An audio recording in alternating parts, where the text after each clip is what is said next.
While I was squinting through my reading glasses trying to figure out how to repot the plants on the balcony, my phone started vibrating on the table. The screen lit up with a familiar name, Evan. Right beside it was a photo of him holding baby Simon, both of them grinning so wide it felt like the sunshine had spilled right into my living room. My heart softened in an instant. I set down the little trowel, wiped my hands on my apron and quickly picked up the call. "Mom." Evan's voice came through, low and hurried, laced with a tiredness that had just a hint of childlike pleading. "Are you busy these days?" I chuckled. "I'm retired, sweetheart. What could I possibly be busy with? You, on the other hand, you sound wiped out. Trouble at work?" "No, not work." He paused, and in the background I could hear the faint, fragmented whimpers of a baby. "It's Lara. He's really worn out. It's been nonstop with the baby day and night. He barely gets any sleep. She's lost so much weight." Before he could finish, Simon's cry suddenly pierced through the line, sharp, high-pitched and straight into my ear. Evan let out a long sigh, heavy with exhaustion and helplessness. "You hear that? When this little guy gets going, no one stands a chance. Mom, we're really at our limit. We need help." In that moment my heart tightened, pulled by the sound of my grandson's cries. He's barely over 3 months old, still in that soft, cuddly stage that melts your insides just from a photo. That little round face in the picture had already made me smile more than once. Lara had a C-section, and after the birth I had wanted to help. But her mother was staying over then and I didn't want to overstep. Now that her mom had gone, it was clear the two of them were in over their heads. "I'll be there," I said without a second thought. "Don't worry. I'll pack a bag tonight and buy a bus ticket first thing tomorrow. It's been years since my husband passed. The house has been quiet, too quiet if I'm honest. So the chance to see Evan and the baby, to be useful, to be needed again, well, that warmed something deep in me." After I hung up, I sat there for a moment, heart full, already making mental notes. I'd need to bring a few small gifts. Maybe some breathable cotton onesies for the baby, something soft and comfy for summer. And those organic cloth diapers I got from a friend a while back. So much gentler on the skin than the store-bought disposables. For Lara, I remembered she once mentioned she liked those collagen gummies. Said they were good for the skin. I'll bring a few boxes, just right for postpartum recovery. As I moved around the house, pulling things together, that little ache of loneliness I'd been carrying seemed to dissolve into the buzz of anticipation. I even dug out an old parenting guide I'd saved, thinking I could brush up on how to make baby food or soothe colic with gentle massage. After all, I raised Evan myself. Now that he has a child of his own, how could I just stand by? Helping out isn't a chore, it's an honor. Even if it meant putting this old body to the test, it would be worth every ounce of effort. I could already picture it. 3 generations under one roof, the sound of laughter echoing through the halls, a sleeping baby curled up against my chest. Just the thought of it made me smile. The next morning I stood outside Evan's house, dragging a bulging suitcase behind me and cradling a gift bag in my arms. Inside were boxes of collagen gummies for Lara and a few soft, breathable onesies for baby Simon. My heart was full of anticipation. The door swung open and Evan's familiar, beaming face peeked out. "Mom, you're here. Come in, let me grab your bag." He took the suitcase without missing a beat and parked it off to the side with casual ease. I leaned past his shoulder, taking in the living room. It was relatively tidy, but the air held that unmistakable scent of baby formula and diapers, laced with something damp and sour, like the stale remains of exhaustion and anxiety that had long settled into the walls. Lara emerged from the bedroom holding the baby. She wore a loose house dress, her hair tied up in a messy bun. Her face was pale, with dark circles shadowing her eyes. She glanced at me with a blank expression, gave a faint nod and murmured, "Chloe, you're here." Her voice was neutral, not warm, not cold, like someone greeting a distant neighbor who showed up unannounced. No smile, no welcome, just nothing. The warmth in my chest fizzled like a match dipped in water. Still, I forced myself to brush it off. Maybe she was just tired. Maybe it wasn't personal. I quickly pulled out the gift bag and held it out to her.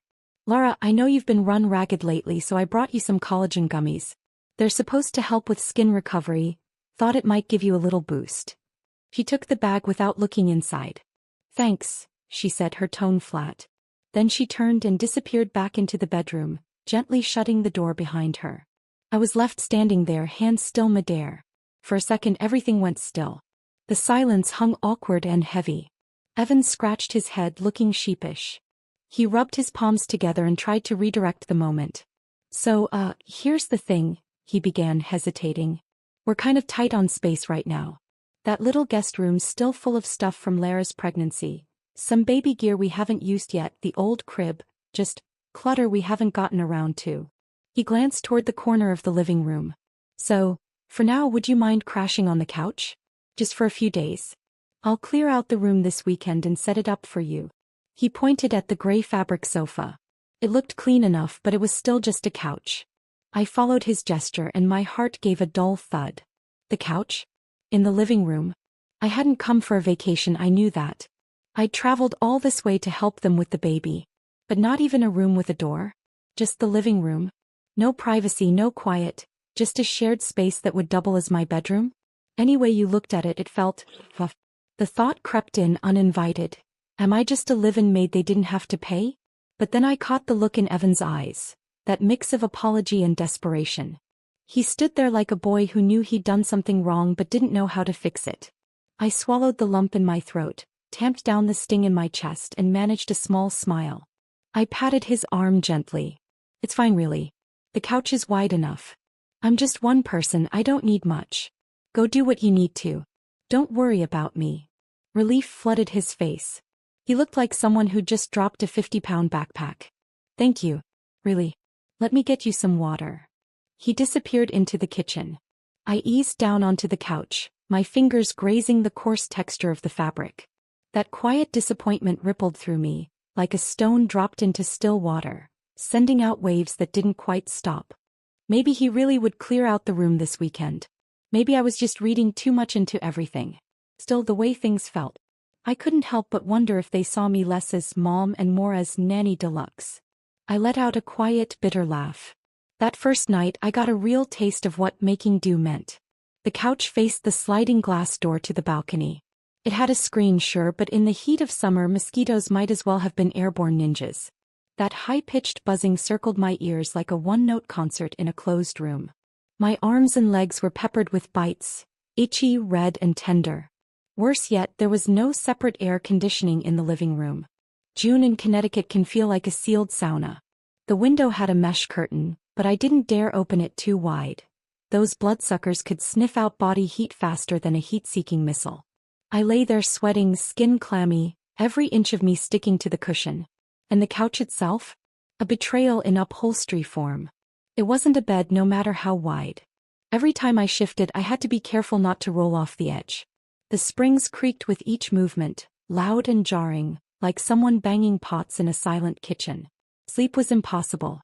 Add to that the fact I'd spent half the day on a long bus ride already worn out. And now here I was half awake all night, listening for Simon's next cry through the bedroom wall. I don't think I slept a single wink. Before the sun was even up, I heard that all too familiar sound, sharp, urgent cries that pierced straight through the quiet and tugged at something deep in my chest. I got up right away and tiptoed toward the master bedroom. The door was slightly ajar. Inside, Lara was holding Simon close, rocking him gently. Her forehead rested against his, brows furrowed in exhaustion. Evan was still lying in bed, completely still, sound asleep. Lara glanced up and saw me. Her expression froze for a second before she spoke, her tone edged with annoyance. "Chloe, why are you up so early? Did we wake you?" "Oh no, not at all.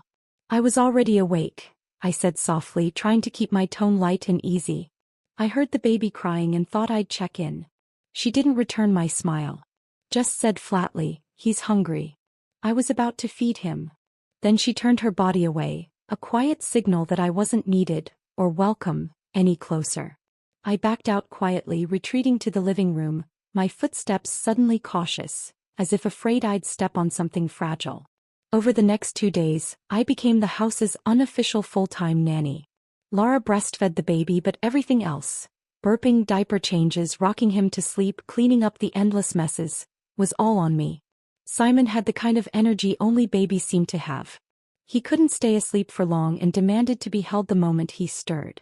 I paced the living room over and over with him in my arms until my back ached and my arms felt like they were cast in concrete.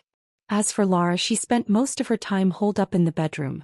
She'd say she was recovering, But more often than not, I'd see her scrolling on her phone, giggling at videos or tapping out messages with both thumbs flying. On the rare occasions she did emerge, it was to give instructions. Chloe, the bottles need to be sterilized. Chloe, don't put the baby's clothes in the washer. They have to be hand-washed. Chloe, the floor's getting dusty. Can you give it a quick mop? Every word landed like a task list handed down to a housemaid, clinical, cold, and without so much as eye contact. Evan still wore his usual easy smile, but he was out the door early for work and didn't return until evening. He'd give Simon a perfunctory tickle, hold him for maybe a minute or two, then hand him back and collapse onto the couch to zone out in front of the TV. Or he'd disappear into the home office with a half-hearted, "Gotta catch up on work."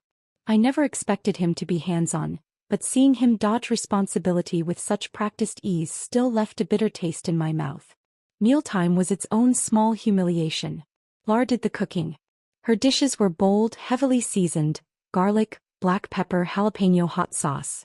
She and Evan called it flavorful. For me, with my sensitive stomach and years of sticking to mild, gentle food, it was overwhelming. Most of the time, I could only pick at a bit of salad or plain pasta while the rest of the table dug in happily. Eventually, I tried to speak up. "Lara, my stomach's a bit sensitive. Next time you cook, maybe you could make something a little lighter? Maybe a simple soup? Or skip the chili." She didn't even look up from her phone. "Chloe, you'll just have to make do. I'm exhausted taking care of the baby. I don't have the energy to cook separate meals.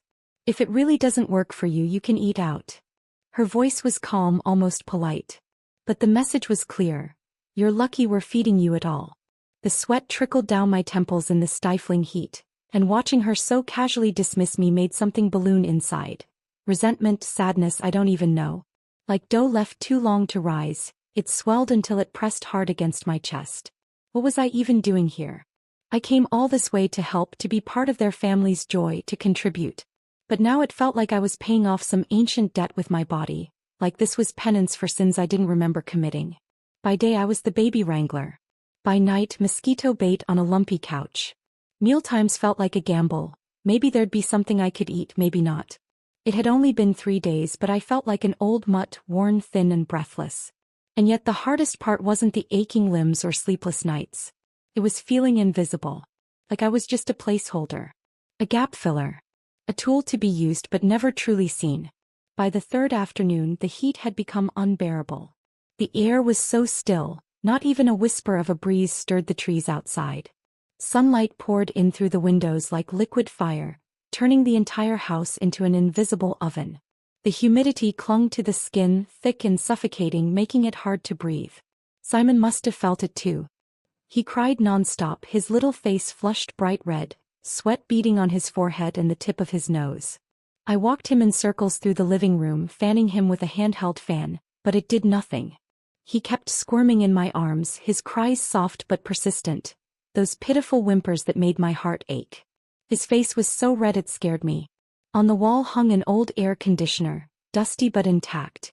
It looked like it hadn't been used in a while, but it still seemed functional. I hesitated for a moment, then picked up the remote, telling myself I'd only turn it on for a little while, just enough to cool things down for the baby. I was soaked in sweat, my shirt sticking to my back like wet paper. I clicked the button. The machine hummed to life. A gentle stream of cool air drifted out, soft and refreshing. Within minutes, Simon quieted. The relief was immediate. His eyelids drooped, his tiny fingers found their way to his mouth, and soon he was peacefully dozing off in my arms. I exhaled in relief and was just about to sit down to finally rest, when the bedroom door suddenly flung open. Lara marched out, her steps quick and her brows tightly furrowed. She must have heard the AC kick on. Without a word, she stomped across the room and slapped the power button on the unit. The fan stopped instantly. The cool air vanished, replaced in a heartbeat by the thick, oppressive heat. It felt like someone had yanked away the last bit of air I had left to breathe. I stood there holding Simon, stunned, almost thinking I had imagined it. Then she spoke, sharp, loud, and completely unfiltered. "Chloe, do you have any idea how much electricity that thing uses in just 1 hour?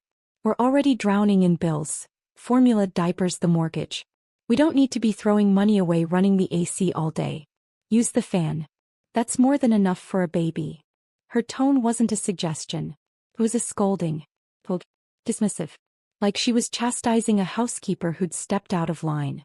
She didn't even look at me, just stared at the unit like I'd committed some financial crime. For a moment, all the blood rushed to my head. My ears rang. I couldn't even hear the rest of the house, like someone had stuffed cotton in my skull. It wasn't about the electricity. It wasn't even about being reprimanded.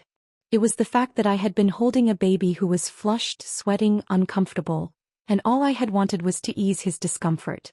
That small act of care, of instinct, had earned me a public shaming.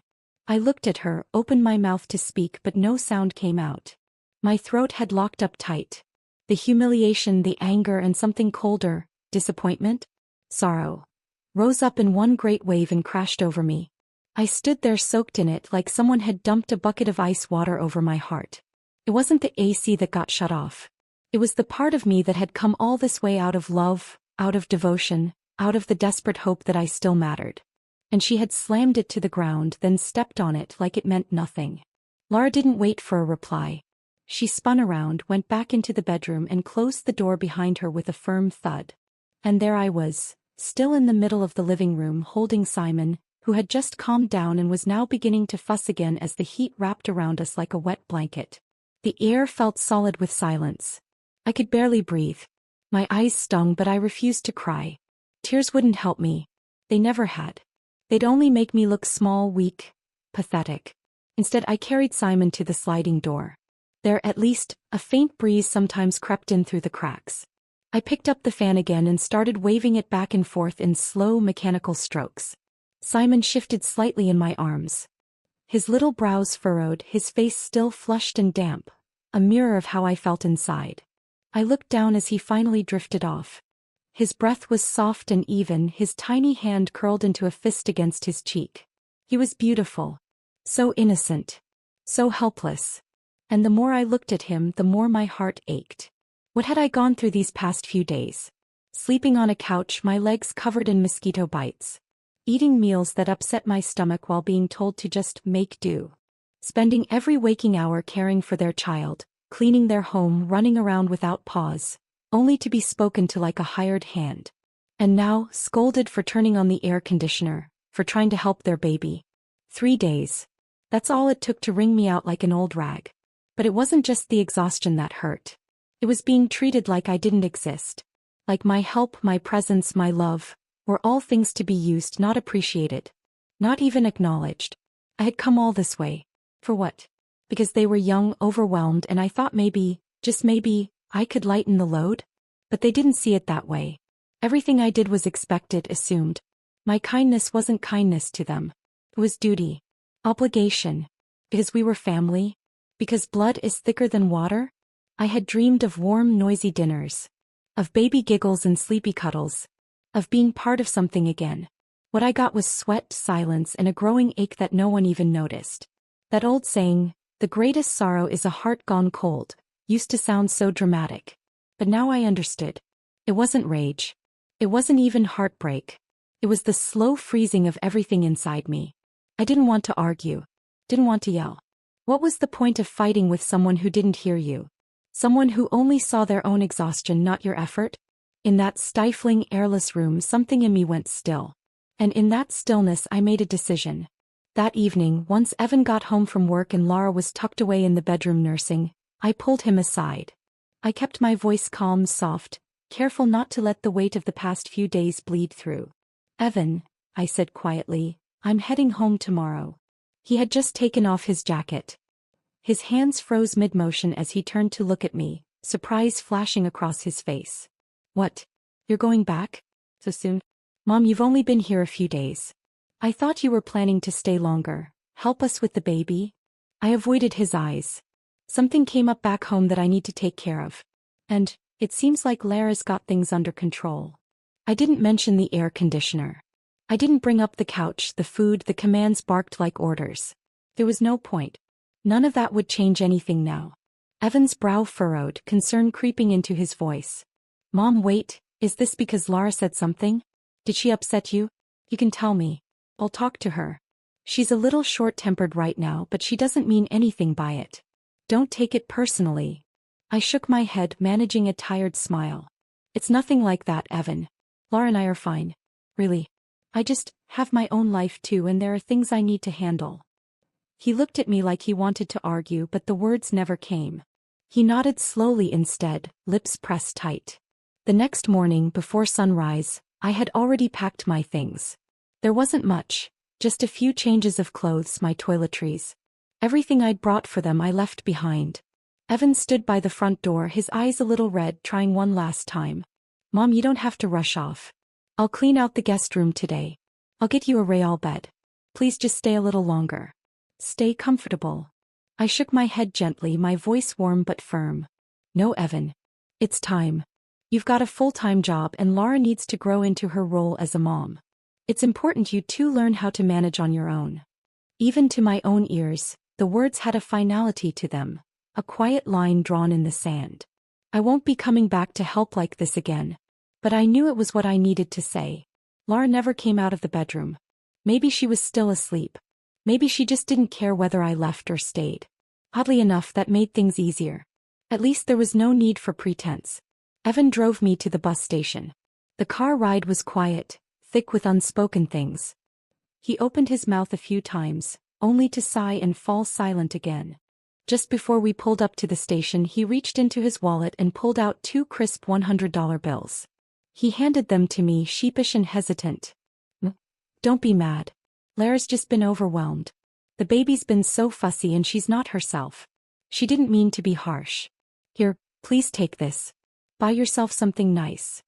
I looked down at the money, a tangle of emotions rising inside me. Was it an apology? A payoff?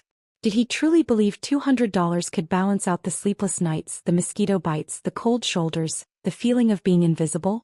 I didn't take it. I gently pushed his hand back, my voice steady, though something between us had quietly shifted. I don't need it, Evan. Really. I have my own money. You hold on to it, you'll need every penny with a baby in the house. He didn't argue.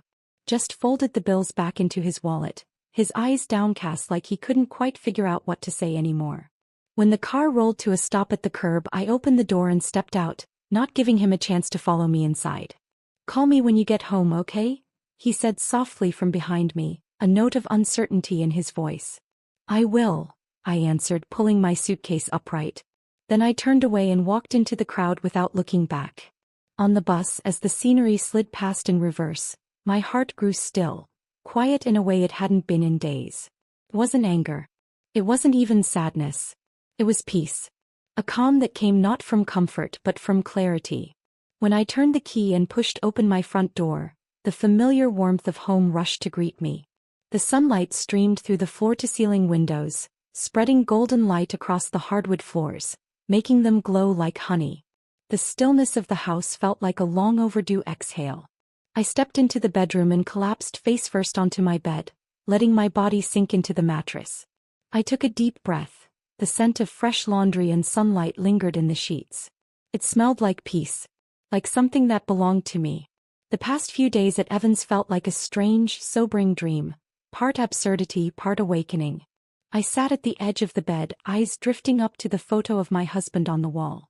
His gentle smile stared back at me, warm and steady. In my mind, I could almost hear him saying, "Don't wear yourself out. Come home and rest." I spoke to him quietly in my heart, a whisper of confession, a tender goodbye. I remembered how we'd scraped and saved to help Evan buy his house. Back then, my husband was still alive. We drained our retirement fund to cover the down payment. He's just starting out, we'd said. Life's hard enough. Let's give him a leg up. After my husband passed, I kept holding the line on my own. When Evan and Laura couldn't keep up with the mortgage, I offered, no, insisted, on covering $3,000 a month. And I kept it up for over 2 years. I believed that giving would earn gratitude. That love would beget love. But now, looking back, I see it clearly. The more I gave, the more they came to expect it. Not as generosity but as obligation.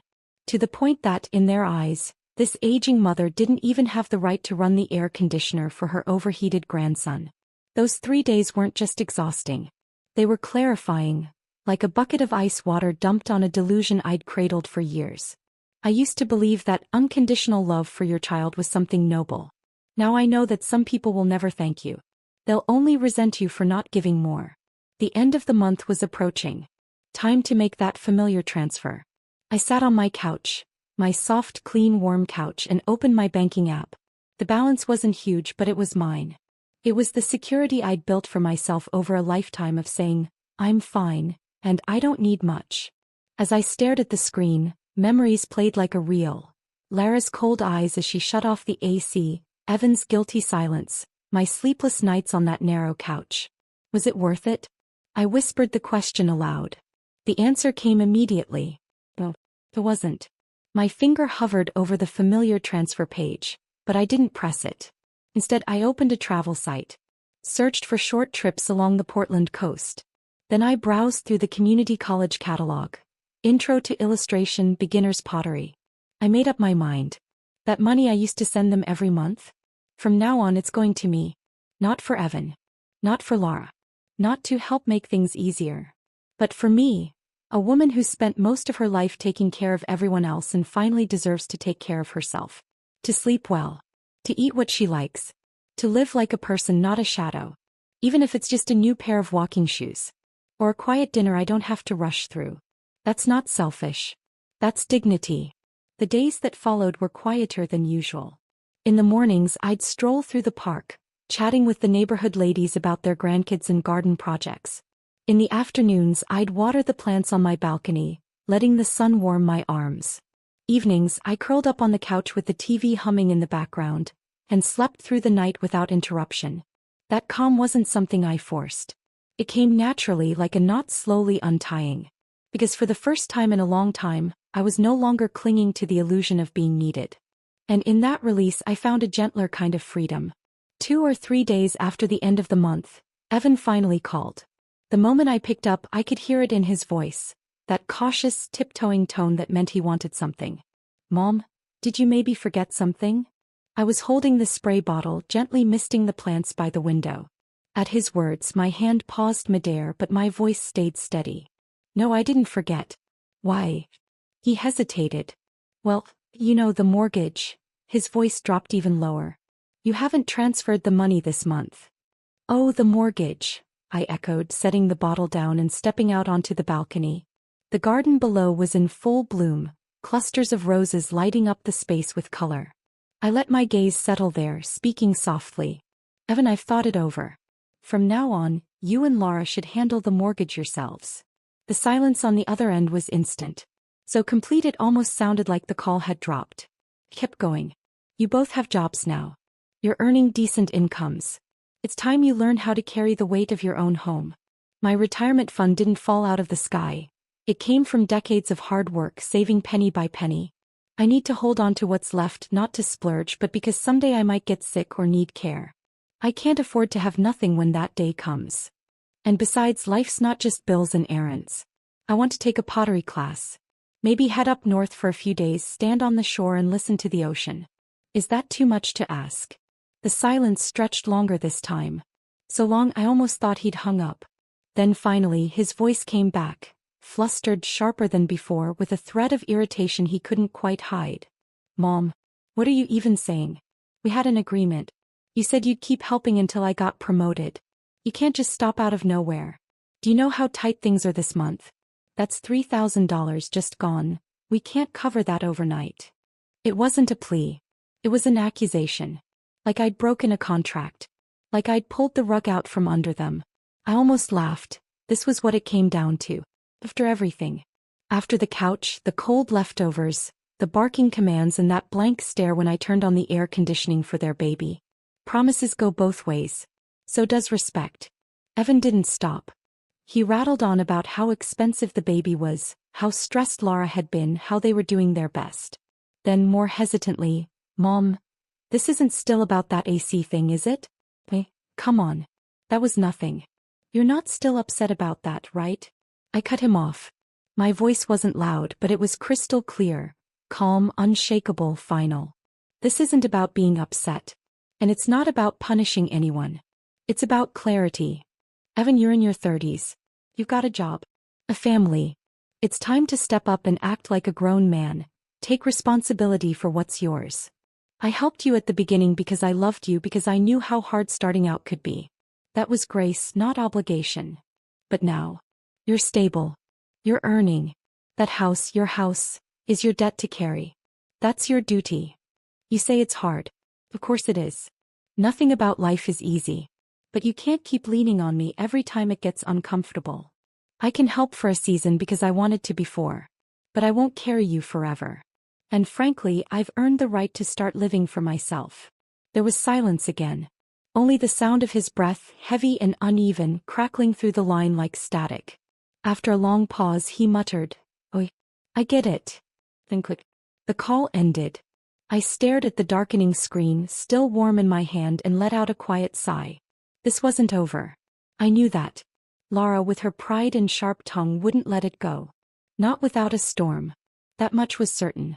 But for now, at least, I had drawn the line. And I was finally standing on the side that belonged to me. Sure enough, it didn't even take half a day before my phone lit up with a call from an unfamiliar landline. I stared at the screen for a moment, and deep down I already knew who it was. I answered calmly. "Hello. Chloe. What the hell is this supposed to mean?" Lara's voice exploded through the speaker, shrill and sharp-edged, her fury slicing straight through the line. She must have realized I'd blocked her cell and had gone out of her way to call from a different number. "You think you can just back out like that?" she snapped. "You promised to help Evan with the mortgage. Now you just decide to stop just like that? That's not right, it's dishonest." Her voice cracked from the sheer force of her anger, as if I'd committed some unspeakable betrayal. As if stepping back from their finances wasn't a decision, but an act of treason. I didn't answer right away. Instead, I pressed my palm gently against my knee, grounding myself in that simple warmth. These were the same hands that had rocked her baby to sleep, scrubbed her dishes, folded her laundry, non-stop thankless. But she didn't stop. "Do you even realize how much we're spending right now?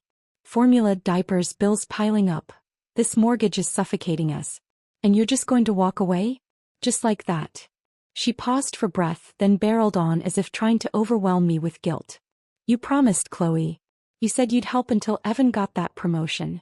What are we supposed to do now? Just magic up $3,000 a month out of thin air?" Her words hit like darts, one after another, each one sharpened with resentment. Liar. Irresponsible. Selfish. So I said nothing. I let her vent, let it all tumble out. I could hear the desperation beneath her rage. She needed someone to blame, and I was the easiest target. I wasn't going to interrupt her moment. But as she ranted, my mind drifted back. 3 weeks ago, the stifling heat of that living room, the baby sweating and crying in my arms, Lara walking out to switch off the air conditioner with a cold flick of the wrist. We can't afford the electric bill. Now here she was accusing me of being heartless, of abandoning them. Yet when I was the one standing in their house, sweltering, sleep-deprived, eating scraps and working like a ghost in the background, where was her concern then? Their idea of helping us out had never been a partnership. It was a one-way pipeline. I gave. Then they expected more. Finally I spoke. My voice was steady, calm, like I'd rehearsed it in my mind 100 times. "You're right, Lara. I did decide to stop sending the money. But it wasn't impulsive. I've thought about it for a long time. I helped you because I wanted to. But now I've decided I need to help myself." There was a pause. A short silence, heavy and tense. Then came the next wave, harsher, more frantic. "That's low, Chloe. Seriously. You're doing this just to make things harder for us? If we default on this mortgage, do you even understand what that means? Are you really prepared to take that kind of responsibility?" Her voice had a new edge now, not just anger but something darker. A warning. A threat. But I wasn't rattled. I didn't raise my voice. I didn't match her tone. I just answered quietly, firmly.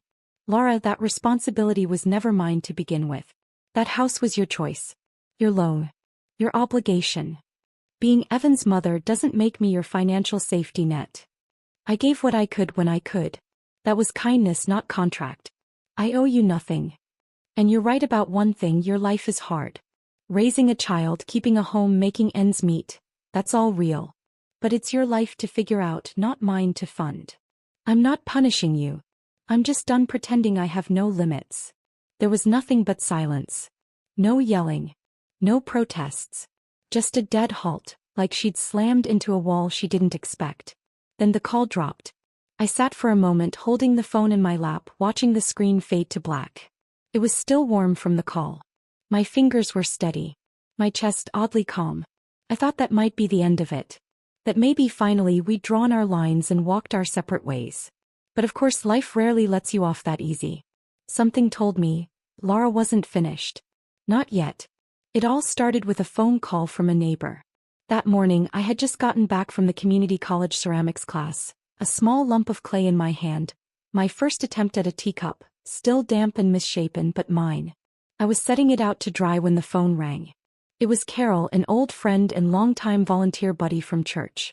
Her voice was low, like she was holding something in. "Chloe, is everything okay with your daughter-in-law? Laura came by the rec center today. Said you cut them off financially and called her a freeloader. Said you accused her of bleeding the family dry and driving her into postpartum depression." My hand jerked. The teacup nearly slipped from my fingers. "She said that at the center?" I asked. "She said it in a few places," Carol replied. At first I didn't pay much attention. But today she came back and doubled down. "She's telling people you told her, and I'm quoting, 'I'd rather donate to a stray dog than give another dollar to your house.' She's even showing people pictures." "Chloe, did you really say that?" I closed my eyes for a beat, pressing down the rising heat behind them. "Thanks for telling me, Carol," I said, my voice calm.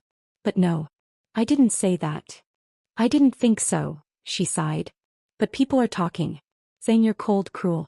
That you've turned your back on a poor new mom." After we hung up, I opened the community group chat on my phone. The group was called Sunnybrook Neighbors United. Over 100 members. I scrolled up and found it quickly. Laura had posted a screenshot of a private message. It was a chat log showing a message from me. "Sometimes dogs are kinder than people. At least they know how to be grateful." And beneath that she'd written, "Some people think I'm a dog, apparently."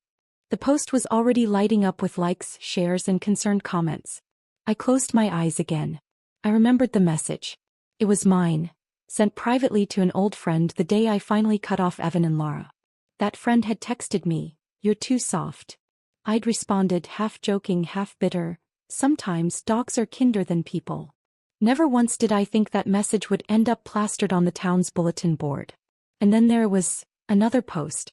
A photo of the cotton onesies I'd handpicked from the mall last month, back when I still believed Laura might someday say, "Thank you." Now they were listed on a resale platform. The caption read, "Brand new. Never worn. Gift from Emile but way too outdated. DM if interested." I stared at the screen, my heart sinking into something heavy and cold.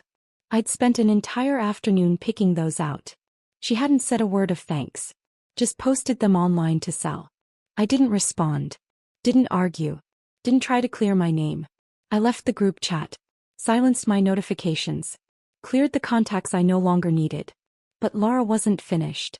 3 days later I ran into her outside the grocery store. She was holding the baby in one arm and dragging a shopping cart with the other. She positioned herself right beside mine, her voice low but biting. "Well, Chloe, are you happy now? Everyone in the neighborhood is talking. You've really stirred the pot." I didn't say anything. Just reached for a bunch of bananas. She kept going, her tone sharpening. "Why do you have to tell people I'm a parasite? You think it's fun for me to walk into the post office and have people stare like I'm trash? Even here, people look at me like I'm dirt." I glanced at her. So I said nothing. She leaned in a little, eyes narrowing. "Aren't you even a little afraid? That someday Simon will grow up and find out what kind of woman his grandmother really was?" That stopped me.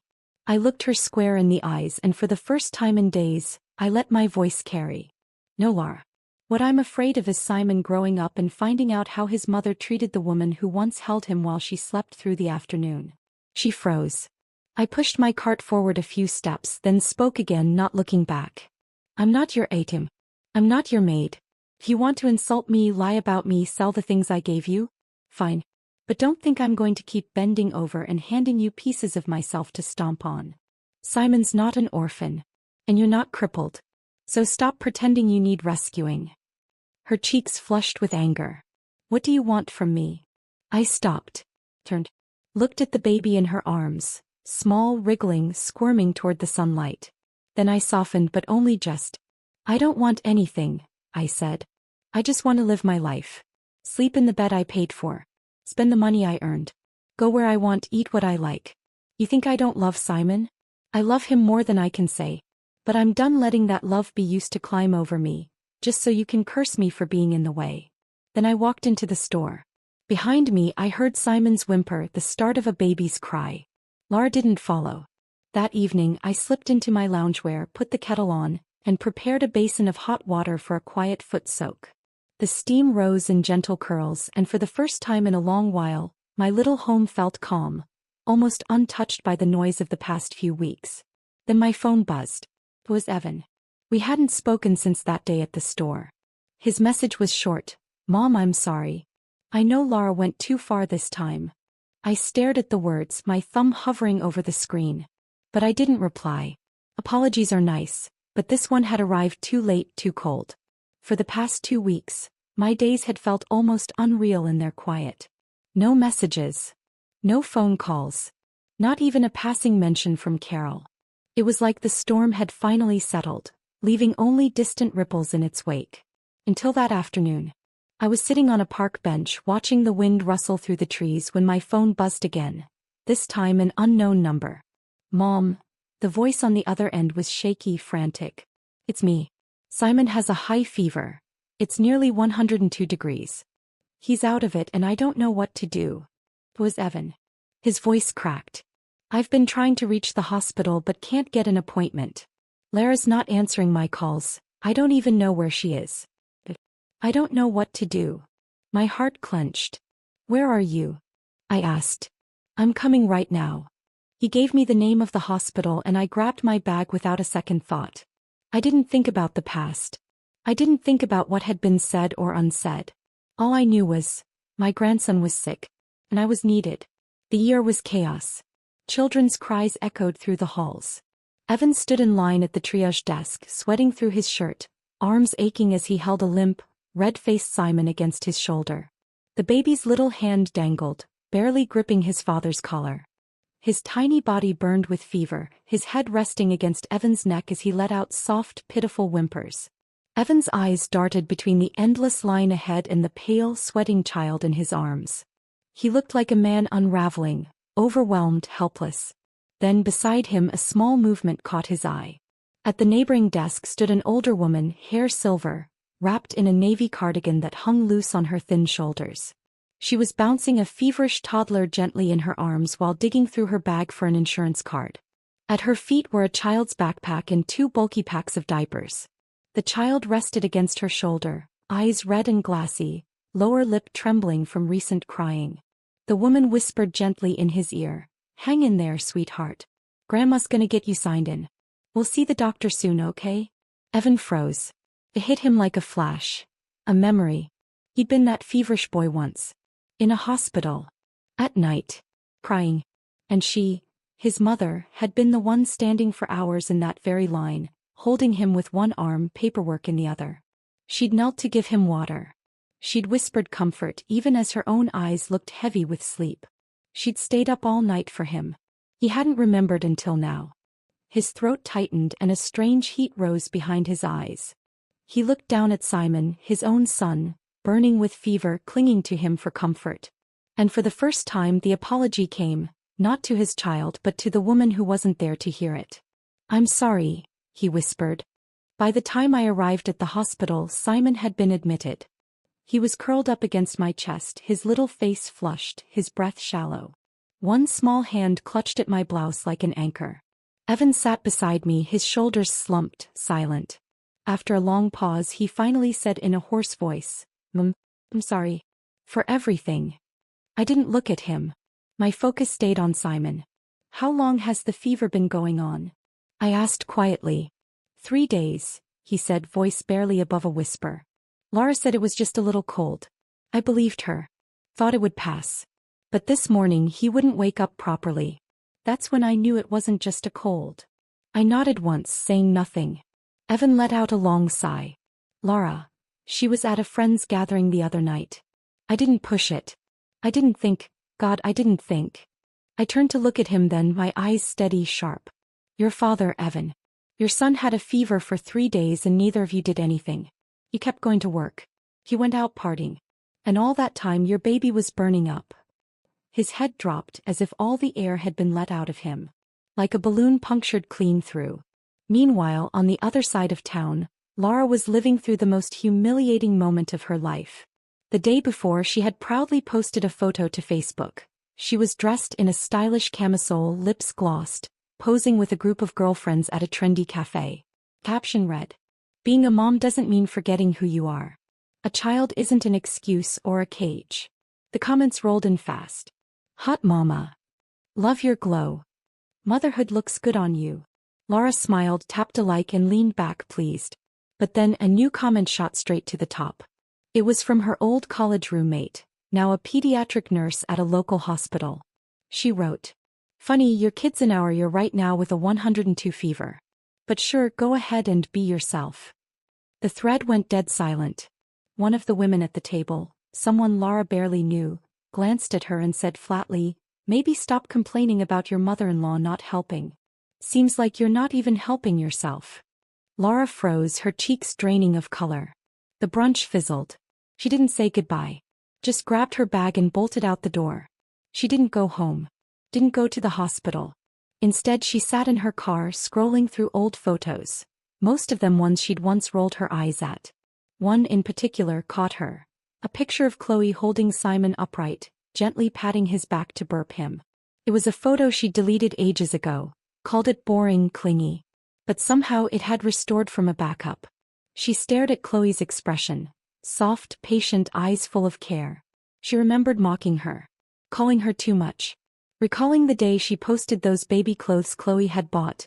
Too old-fashioned, she'd said, trying to sell them online for a few bucks. Someone had haggled the price down to less than the cost of a coffee.